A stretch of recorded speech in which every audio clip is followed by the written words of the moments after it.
หรือว่าชาตินี้เกิดมาเป็นแค่สำรองได้แต่เฝ้ามองตั้งแต่ผัวเขาโอ้น้องสว่าง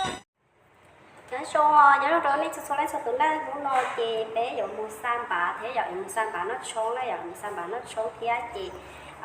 cho bé mua cái này cho bé mua cái bé sợ đợi mua cái thằng cho này đúng rồi chị nào đi nó sữa sọ là thế tới tới lấy nó tiền là cho mày thế tới chị nó nhoi vậy nó nhoi chị là cho vô thằng mà nó chị nó bé sẽ đâu bao cái nó tốt sao là bé trai xe đã tặng cái chém lên tiền đây thì nó chè nó tí chống thẳng đi lọ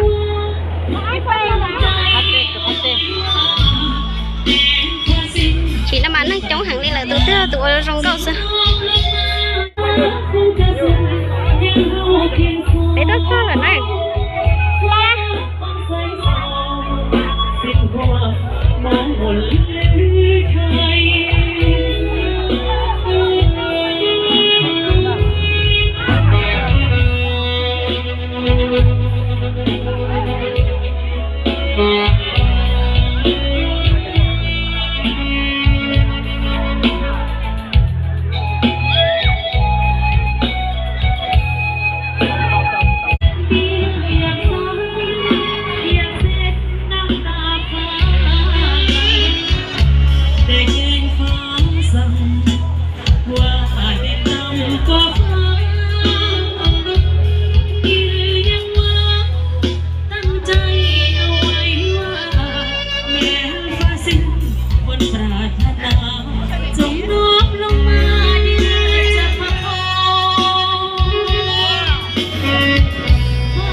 เขาว่าน้องนั้นไปได้ดีมีแฟนเศรษฐีอยู่ที่เวียงทองน้องคงสุขใจที่ได้สมดังใจพอบ้านใดจะมาเนื้อทองอายของน้องกลับคืนมาหากมีเวลาจงกลับมาเยี่ยมยามทางบ้านคิดถึงน้องก็ต้นนั่งใกล้ปะนะต้นนั่งใกล้ปะนะอายคนบุญน้อยคงคอยแต่ความผิดหวังคิดตานั้นตานิ่งหลังเหมือนดังกระต่ายไม้จังเดี๋ยวนี้นกสาวกลายเป็นดาวสื่อเสียงดังก้องส่งงานผิวปะเขามีทางผู้ครองคนที่สมบัตินุ่มนาคนจนของเขาเอาไม้ให้เพื่อนไปอันนี้ของโคโซกห้ามจับของโคโซกคำนึงจับได้tôi cho chị hậu đây đỡ thì đây thủ ra mấy thứ mở con lọc con học con lọc con lọc con lá lọc con lá lọc con tốt để nó sống chạy cũng sao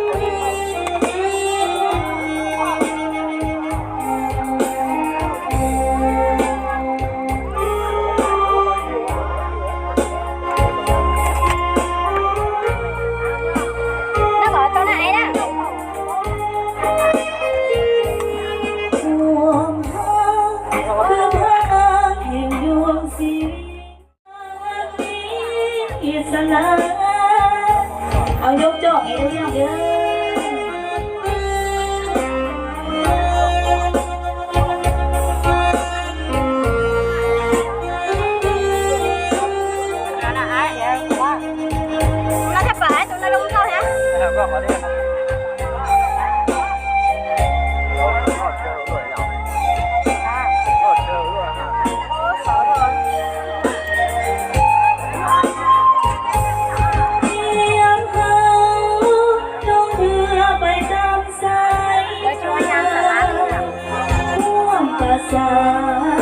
สันทางรักแห่งใจก็คงเพื่อหับไปสู่แดนสิ้น มาเจ้าบ่าวอยู่ทางนี้ถึงต้องแล้วยืนใกล้ๆเจ้าสาวละหามมาขัดกับเครื่องเลยกอดเดียวไหมเขาเขียนไหมเขาเขียนไหมกอดตลอดรถบ่เป็นอย่างเดียวเขากอดตลอดรถขึ้นจากหอมน้ำใดก็หอมได้ปะเนี่ยผู้เฒ่าผู้แก่เพิ่นก็เป็นสักขีพยานนั่นเลยเอาตากล้องเอาคักๆเด้อตากล้องเด้อโอ้ทางนี้บุอันนั้นทั้งอันแม่เฒ่าคือบุมาทางนี้เอาว่าโอ้ยังมาบุเบิร์ดเอามาให้เบิร์ดเด้อเพิ่นสิท้ายโฮบดูด้วยดิเอามายิ้มเด้อแม่เฒ่าเด้อยิ้มตลอดเด้อจู้ไว้ดนเอาจับกำรถกำลิฟได้บ่อันนี้กระบอกปากบ่เว้าหยังอันนี้ก็ได้เจ้าขนาดบ่ปากได้บ่ได้กับผู้เอาวันนี้ให้ลูกสาวหรือ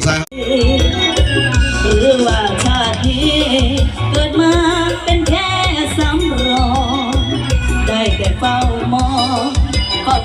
งตั้งแต่ผัวเขาโอ้น้อสว่า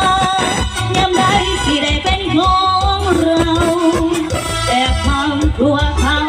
นั่งร้องไห้ทุกวัน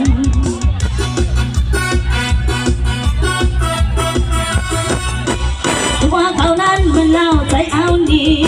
ผัวเขานั้นมันเล่าใจเอานี้เกินมาโน้และในสะเนียไปหาเลี้ยอยู่ใส่ให้จังได้แล้วมาพบมาเจอย่ามพบเธอแล้วค่อยเธอกับน้อง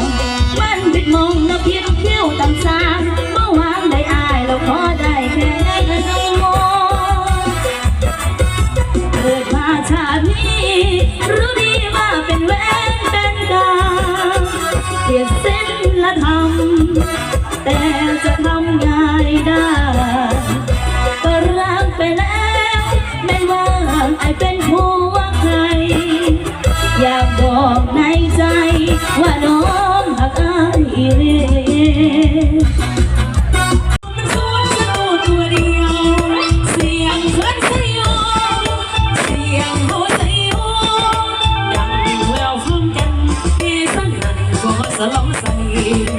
ดังแววฟังกันที่สนั่นก็สลองใส่งามแท้ดีสายใจเหล่าเวียดนามดังดงจำปาแก่หัวลงความบ้านซื้อเปียบอายน้องเกิดร่วมท้องพ่อแม่เดียวกันมาอึดให้กันเป็นตายด้วยกันทุกข์ด้วยกันและสุขด้วยกันสายใจเหล่าเวียดนามสายใจเหล่าเวียดนามเอาขอบใจสำหรับมาเลยน้ำใจได้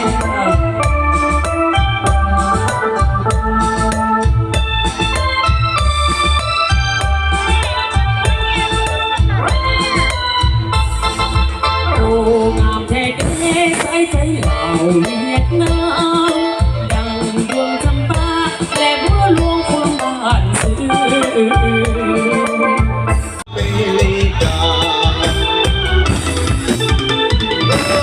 เอาเพียงว่าทั้งบ้านเราสมชื่อเป็นยิ่งลุ่มลายหลักอาหารสมเป็นลูกหลานของภาษาสนเหมือนนกแห่งดินจะอยู่เมื่อตารางตา